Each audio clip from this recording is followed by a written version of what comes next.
யாரு கிடைச்ச மாந்தியோட தானியம் அதுதானே பெண்களுக்கு சாபம். ஏற்கனவே நம்ம நிறைய மீட்டிங் சொல்லுங்க, லக்கணத்துல மாந்தி இருந்தா பிரேத சாபம். அந்த பிரேத சாபம் முன்னோர்களுடையது. அதனால அனாதிபாடி எடுத்து அடக்கம் பண்ணா மட்டும்தான் அந்த குடும்பத்துல இருந்த சாபம் சுமோச்சரமாகும் சொல்லி எனக்கு தெரியாதவங்களுக்கு தெரியும் இல்லையா. குளிகளை வீடு குட்டிச்சவர்னு சொன்னாங்க. அந்த காலத்துல மாந்தியோட சாபம். இந்த மாந்தியோட சாபம் அவங்களோட குடும்பத்துல யாராவது இருந்தா, லக்கணத்துல மாந்தி இருக்கிறவங்களுக்கெல்லாம் அந்த காலத்துல மூதாதிகள் போய் எங்கேயோட இறந்து போடுவாங்க. அது போய் கோயிலுடைய அடக்கமெல்லாம் போட மாட்டாங்க.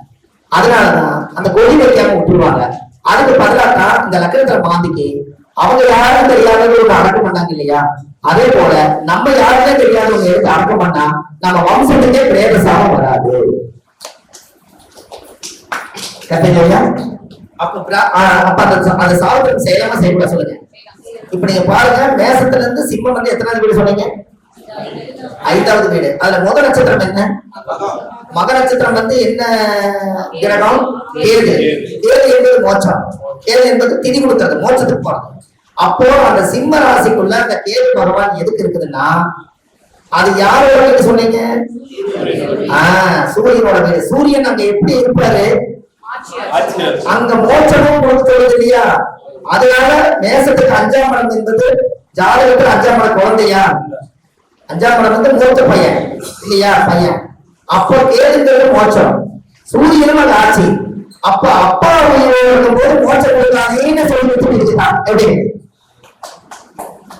சரி, நீங்க எல்லாம் பார்த்தா ஏதோ நீங்க சொல்லிட்டு கைதட்டிய புரிய. அப்பா இருக்கும்போது மகன் திதி கொடுக்க கூடாதுல்ல. அப்பா உயிரோட இருக்கும் போது மகன் திதி கொடுக்க கூடாதுன்னு சொன்னாங்கல்ல. அது என்ன ராசிக்கு? அப்ப சூரியனோட வீட்டுல மக நட்சத்திரம் கேது நட்சத்திரம் இருக்குது. கேது என்பது யார்? அது மோட்சத்து ராசி, அந்த மோட்சம். அப்ப ஒருத்தருக்கு திதி பிண்டம் எல்லாம் கொடுத்தது மோட்சத்துக்கு பொறுத்தான கொடுப்பாங்க. அது ஆட்சி வீடு சூரியனா இருக்கிறதுனாலதான் அப்பா ஆட்சியா இருக்கிறாரு, வாழ்ந்துட்டு இருக்கிறாரு. அப்பா அவர் உயிரோட இருக்கும் போது திதி கொடுக்காதீங்கன்னு சொல்லி வச்சிருக்காங்க. கேட்டுங்களா?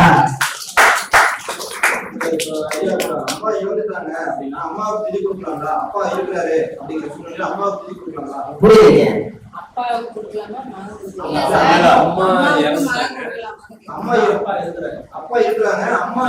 அப்பா தான் கொடுக்கணுங்க, நீங்க கொடுக்க முடியாது. தொப்பல்படி சம்பந்தம் உங்களுக்கு இருக்குது, ஆனா உயிரை உருவாக்குற சொந்தம் அவருக்கு தான் மெயினா இருக்குது. சரிங்களா? அவங்களுக்கு திதி சோறு போடுறது கரெக்டா போட முடியலன்னு ஐயா நீங்க பாருங்க. தாய்க்கு தலைமகன், தகப்பனுக்கு இளைய மகன் சொன்னாங்க. அது என்ன லாஜிக்கு? காலச்சக்கரத்துக்கு 9ஆம் இடம் யாரோட வீடு? அப்பாவோட வீடு. சரி, அப்பா சப்போஸ் அப்பா இவர் ஒருத்தர் இறந்து போறாருன்னா கர்மஸ்தானம் எத்தனாவது வீடு வரும்? இருங்க இருக்குங்க, தகப்பன பண்ணிட்டீங்க. தாய்க்கு சொல்லுங்க. காலச்சக்கரத்துக்கு தாய் எத்தனாம் இடம்? 4ஆம் இடம். 4ஆம் இடம் தான் தாய். அந்த தாய் இறந்து போயிட்டாங்கன்னா கர்மம் நடந்துச்சுன்னா கர்மஸ்தானம் எத்தனாம் இடம்? 10. அப்ப 4ஆம் பாவங்கிறது கடகத்துல இருந்து 10ஆம் பாவம் எடுக்கிறாங்களா? ரைட்டு. அப்போ அதுல என்ன கிழமை உச்சம்? அதனால தலைமகன்னு சொல்லுதா? அதனால தாயின் தலைவரும் வெளியிட்டு சொல்லுது. அதனால சனி நீசம். எப்படி? இதே தகப்பனுக்கு இளைய மகன்னா அதே மேசத்துல இருந்து 9ஆவது வீடு எடுங்க, அதுக்கு 10ஆவது வீடு எடுங்க. கண்ணினா இலசா? கண்ணினா இலசு. அதனால தாய்க்கு தலைமகன், தகப்பனுக்கு இளைய மகன். அதனால கொள்ளி வைக்கிறார். இந்த நாள் சொல்லுங்க. நம்ம கிடைச்சிருந்தா உங்களுக்கு விஷயம். இனிமேல் முறைதான் கொள்ளி வைக்க வேண்டாம்ல ஐயா, முறை மாத்த வேண்டாம்ல. அம்மாவுக்கு அப்பா தான் சாமியா செய்ய முடியாது. அந்த ஜீவன் இருக்கிறதுக்கு செய்ய முடியாது. அது ரெண்டும் இல்லைன்னா இவங்க 2 பேருக்கு ஆத்மசாதி பூஜை பண்ணலாம்.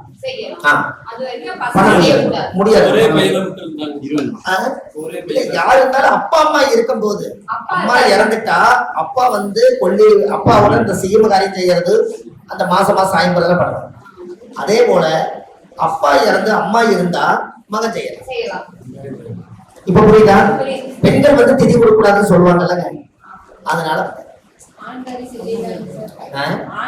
அதனாலதான் இங்க சித்தப்பா பெரியப்பாவை உறவு எடுத்துக்கிறீங்க. இங்க சித்தப்பா பங்காளி கூப்பிடு, இவர் 2 பேரும் இவரோட ரத்தம், எங்க அப்பாவும் அவங்க அப்பா ஒரு ரத்தம், அவரு பிறந்த வாரிசை கொண்டாந்து கூட்டிட்டு மொட்டை அடிச்சு ஏவகாரியம் பண்ணி அவருக்கு உருவம் கட்டி அவருக்கு சீர் செய்வதெல்லாம் பண்றீங்களா இல்லையா?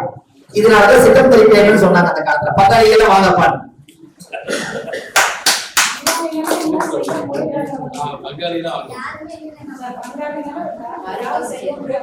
புரியுதுங்களா? சொல்லுங்க. இல்ல பரவாயில்ல பேசுங்க. ஐயா பங்காளிகளே இல்லைன்னா யாரெல்லாம் செய்யறதுன்னு கேக்குறாங்க. பங்காளிகளே இல்லையாமா? அவங்க யாருமே இல்ல. நல்லா பாத்துங்க, பங்காளிகளும் இல்ல, அதுக்கு வாரிசுகளும் இல்ல. உண்மையாலுமே அவங்க பிறப்புல வந்து குழந்தை பாக்கியம் இல்லாத தோஷம் இல்லையா? குழந்தையிலே இல்ல. அப்படி இருக்கிறவங்க பேரன் வந்து அதுக்கு உண்டான ஏமகாரியத்தை செய்யலாம். ஏன்னா அப்பாவுடைய சொத்து பிள்ளைக்கு தானா, அப்பாவுடைய பாவம் பிள்ளைக்கு தான். ஆனா தாத்தாவோட சொத்து பேரனுக்கு சொல்லும். அப்ப சொத்தை வாங்குறவங்க இந்த கர்மா கழிக்கணும்ல.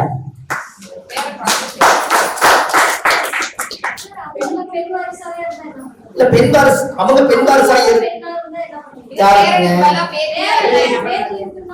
அப்போ நீங்க என்ன பண்ணிக்கணும்னா திதி தர்ப்பணம் எல்லாம் கொடுக்காம காசி போய் ஒரே யாகம் பண்ணிட்டு வந்துடணும். அங்க போய் கொடுத்துட்டா முடிஞ்சதுலங்க. கையாவிலேயே காசிலேயே போய் இந்த ஆண் வாரிசுகள் பெண் வாரிசுகள் எல்லாம் இந்த வம்ச விருத்தி ஆகாதனால இந்த ஜென்மம் இதோட முடிவு போகுது. அவங்களுக்கு என்னங்க ஒரு ஜென்மம் வந்து முடிவு போகும். நல்லா பாருங்க, ஒரு தாத்தா ஒரு இரும்பு தூக்கி ஒரு காரணத்தை மேல வச்சுங்க, ஒரு இரும்பு கொண்டு போய் ஒட்டுறீங்க. இது ரெண்டு ஒட்டு போட்டாரா? அப்பா தாத்தாவோட கர்மா நீங்க இரும்பு வந்துருச்சு, இது ஒரு வாரிசு. இன்னொரு இரும்பு கொண்டு போய் வச்சா ஒட்டு போட்டாரா? அப்படியே ஒரு 7 தலைமை வைக்கிறீங்க, ஒட்டுது. இந்த கர்மா எல்லாம் இருக்கு. இத்தனைக்கும் சேர்ந்து வாரிசு இல்லைன்னா போய் நீங்க திதி கொடுத்து வந்து 7 தலைமுறை பிரபஞ்சத்துக்கே போயிடும். இனி அடுத்த ஜெனரேஷன் புதுசா சந்ததி உருவானா எப்படி?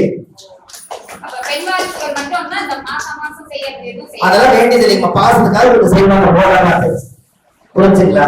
அதெல்லாம் கரெக்ட் தான். ஆனா அந்த ஆண் வாரிசு, அதாவது பெண்கள் எப்படின்னு கேட்டீங்கன்னாங்கம்மா, இன்னொரு வீட்டுக்கு நம்ம கட்டி கொடுத்து அவங்க வம்சத்தை உருவாக்குறது பெண்ணா பிறக்க வேண்டியதாங்க. அவங்க என்ன பாவம் வச்சிருந்தாலும் கல்யாணம் பண்ணி இந்த கர்மா ஓடி அதுதான் செய்த பாவம்னு சொல்றது. கடவுள் கொடுத்த கர்மா, கடவுள் கொண்டு வந்த கர்மா ஒண்ணு, கடவுள் கொடுத்த கர்மா ஒண்ணு. நம்ம பிறக்கும்போது ஏதோ ஒரு பிறவி எடுத்து உங்களை போன ஜென்மத்துல அந்த பிறவியில கடவுள் கொடுத்த கர்மா ஒண்ணு, கொண்டு வந்த கர்மா நம்ம கொண்டு வந்து பூமி கொடுத்த கர்மா ஒண்ணு, நாம தெரிஞ்சே செய்த கர்மா ஒண்ணு. இந்த 3 சேர்ந்த ஒரு கர்மா. புரிஞ்சுதுங்களா? நாம தெரிஞ்ச செய்யறோம் இல்லைங்களா ஒரு பாவத்தை, இது தப்புன்னு தெரியுது, எல்லாத்துக்கும் ஒரு பரிகாரம் பண்ணிட்டு சரியா போயிருக்கிறாங்க. அதுல சிலதுல பரிகாரம் ஜெயிச்சதில்ல, அனுபவிச்சுட்டு நாங்க. இப்போ ஒரு 500 கோடி சொத்து இருக்குது, ஒரு ஆள் ஜெயில பிடிச்சு போட்டிருக்காங்க, பணத்தை வச்சு அவர் ரிலீஸ் பண்ண முடியல. அப்ப சிலதுல அனுபவிச்சுட்டாங்க. இதெல்லாம் நம்ம தெரிஞ்சு அடுத்த அந்த பாவத்தை நம்ம. அதனாலதான் நீங்க ஏதாவது ஒரு சிவன் கோயிலுக்கு போனீங்கன்னா ஒரு வேண்டுதல் வைங்க. நான் எழுத வேண்டாம், ஒரு சொல்லிடுறேன். முற்பிறவியில் செய்த பாவங்கள் எப்பிறவிக்கும் தொடராமல் இருக்க, இப்பிறவியிலேயே என் தந்தை வழியில் வந்த கர்ம வினைகளும் என் தாய் வழியில் வந்த கர்ம வினைகளும் நான் இந்த பூமிக்கு கொண்டு வந்த கர்ம வினைகளும் இன்றோடு நிவர்த்தியாகி இந்த 9 நவகிரகங்களை எனக்கு ஆசீர்வாதம் பண்ணணும்னு வேண்டிட்டீங்கன்னா உங்களுக்கு எல்லா தோஷம் பண்ணிட்டு போயிடும். எப்படி இப்ப இந்த பாட்டுல பாருங்க, இது நம்ம எழுதுனதுதான். முற்பிறவியில செய்த பாவம் அப்படின்னு என்னங்க, நம்ம முற்பிறவியில யாரும் தெரியாது. நம்ம எழுதுறீங்க ஒரு நிமிஷம், நான் தரேன். முற்பிறவி ஒருத்தருக்கு எல்லாம் வந்துடும். முற்பிறவியில செய்த பாவங்கள்னா போன ஜென்மத்துல நான் என்ன பாவமா இருந்தேன்னு நமக்கு தெரியும், நான் என்ன பண்ணேன்னு தெரியும், என்னோட பிறவி என்னன்னு தெரியாது. ஒரு விஷயத்த நம்ம ஒரு ஓச்சப்படியிலிருந்து கொஞ்சம் எடுக்கிறோம், ஆனா உண்மையான ஒரிஜினல் என்னன்னு தெரியாது. அதுக்கு எல்லாரும் சேர்ந்து பிரபஞ்சத்துல ஒரு பாட்டு, முற்பிறவியில செய்த பாவங்கள் எப்பிறவிக்கும் தொடராமல் இருக்க. இனிமேல் நான் இந்த பிறந்துட்டு அடுத்த பிறவி எடுத்தாலும் நாம் செய்த பாவங்கள் தொடர்ந்து வரக்கூடாதுங்கிறதுக்காக எப்பிறவிக்கும் தொடராமல் இருக்க. இப்பிறவியிலேயே இந்த பிறவி நம்ம பிறந்த பிறவிலே இப்பிறவியிலேயே என் தந்தை வழியில வந்த கர்ம வினைகளும், என்னோட அம்மாவை அப்போட ரத்தம் என் உடம்புல ஓடும், என் தந்தை வழியில வந்த கர்ம வினைகளும் என் தாய் வழியில் வந்த கர்ம வினைகளும் நான் இந்த பூமிக்கு கொண்டு வந்த கர்ம வினை இன்றோடு நொடி பொழுது நிவர்த்தி ஆகட்டுன்னு வேண்டிட்டா ஏற்ற சட்டு இந்த பாவத்துல உள்ளாம ஆகிடுது. கேட்டா கேட்டதானமா? ஏதாவது ஒரு கோயிலுக்கு போனா இவ்வளவு கஷ்டப்பட்டு நீங்க போய் பூமாலை எல்லாம் வச்சு தேங்காவளத்தோடு வைங்க நினைப்பீங்க. நல்லா பாருங்க, அந்த கோயிலுக்குள்ள போனது யாரும் எதையாவது நினைச்சு கும்பிடலாம். சாமியும் பார்க்க முடியல, எதையும் பார்க்க முடியல, பேச முடியல, ஒண்ணுமே இல்லை. என்ன கும்பிட்டனே தெரியாத நான் பொழுதவரை கோயில் நிற்கிறான். கட்டுக்கலாமா? அப்ப இந்த மூல மந்திரத்தை உள்ள நுழையும் போது சாமி கும்பிட்டு வந்துட்டு இந்த இடத்துல சொல்லலாம், கருவறை பக்கத்துல போய் சொல்லலாம். எல்லாத்தையும் ஏட்டு செட்டு கர்ம நிவர்த்தி ஆயிருமா? அப்ப இதுக்கு நாம கடவுள்கிட்ட வழிபாடு பண்றது என்னன்னு தெரியாது. ஆனா கடவுள்கிட்ட போகணுங்கிற எண்ணம் இருக்கும். ஒருத்தர் கேட்டாரு, கடவுள்ல உண்மையா? நான் கடவுள் மேலேயே நம்பிக்கை இல்லைன்னாரு. நான் அவர் கையில வந்து நீங்க ரெண்டே பொருளை கையில கொடுத்துருங்க. யாராவது கேட்ட கடவுள் மேலே எனக்கு நம்பிக்கை இல்லைன்ட்டார் ஒருத்தர். நான் ரெண்டு பொருளை கையில கொடுக்குறேன்.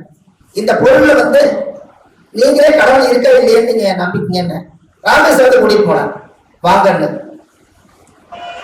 இந்த ஓம் பண்ணும் போது ஒரு மரக்கட்டை இருக்குமா, மரக்கட்டை. இந்த கட்டையும் ஒரு கருங்கல்லையும் கையில் கொடுத்தேன். நான் சொல்றேன் கடவுள் இருக்குதுன்னு நான் சொல்றேன். கடல்ல போடுங்க. கட்டை மிதக்குச்சுன்னா கடவுள் இல்லை. கட்டை மிதக்குச்சுன்னா கடவுள் இல்லை. கல்லு மிதக்குச்சுன்னா கடவுள் இல்லை. கல்லு மிதக்கணும். கல்லு மிதக்குச்சுன்னா நீங்க சொல்றது கடவுள் இல்லை. கட்டை உள்ள போயிடுச்சுன்னா நீங்க சொல்றது சரி. கரெக்டா? அவன் கல்ல கொண்டு போய் போட்டா கல்ல எங்க போகும்? இது என்னோட கட்சி. அது நான் கல்ல போட்டா உள்ள போகும், நான் கடவுள் இருக்குதுங்கிற. நீ கட்டையே உள்ள போகுங்கிற. இந்த எடுத்து கட்டை போடுங்க. அவர் சொல்லிட்டாரு. அப்பவே இந்த விவாதத்துக்கு நான் வரலேன்ட்டார். புரிஞ்சுக்கலாம்? அவர் கையில ரெண்டு பொருளை கூப்பிட்டு நான் எதுவுமே பேசுறீங்கன்னு. உண்மையாலுமே ஒரு மரக்கட்டை தண்ணிக்குள்ள மிதங்கிறது உள்ள போகுதுன்னா மரக்கட்டையில கடவுள் இருக்க உள்ள போயிருச்சு நம்புறேன். கல்லு மிதங்குதுன்னா நான் நம்புறேன். கல்லு மிதங்குல கல்லு உள்ள போயிடுச்சு. அப்ப கடலை கொண்டு போய் நான் கல்லை போட்டேன்னே கடவுள் எங்க இருக்கிறாரு கேட்டாரு. இந்த கடலுக்குள்ள கொண்டு போய் கடவுள் உள்ள போய் பாரு, நீ போட்ட கல்லு கிடைக்குன்னு சொன்னேன். அதுவே கல்லுதான், அதுதான் தெய்வம். புரிஞ்சுக்கலாமா? அதே தெய்வம். உங்களுக்கு தெரியுமா? கல்லுக்கு எவ்வளவு நீர் இருக்குன்னு தெரியுமா உங்களுக்கு? கல்லுக்குள்ள காத்து போகுது உங்களுக்கு தெரியுமா? கல்லுக்குள்ள காத்து போகுதுங்க. கல்லுக்குள்ள காத்து போகுது. நீங்க எவ்வளவு பெருசு வேணாலும் நீங்க தூளையும் கட்டிக்கங்க. கல்லுக்குள்ள காத்து போகுது. கல்லுக்குள்ள நீர் இருக்குது. கல்லுக்குள்ள பஞ்சபூதம் வேலை செய்யுது. நல்லா யோசிச்சு பாருங்க. ஒரு கல்லுக்குள்ள தேரை இருக்குன்னு சொன்னாங்களா இல்லையா? கல்லுக்குள்ள தேரை இருக்கு. அப்ப காத்து இல்லாத எப்படி உயிரோடு இருக்கும்? அப்ப கல்லுக்குள்ள இருக்கிற கல்லுக்கு காத்து போய் அந்த தேரை உயிரோடு வச்சிருக்கா கல்லுக்குள்ள காத்து போகுது இல்ல, பஞ்சபூதம் வேலை செய்யுது. அதனாலதான் கருங்கல்ல தெய்வத்தை படிச்சாங்க. புரிஞ்சுங்களா? நம்ம நினைக்கிற கல்லு எதுவுமே இல்லைங்க. கல்லுக்குள்ள காத்து போகும். அப்ப நம்மளோட கல்லை எவ்வளவு கெட்டி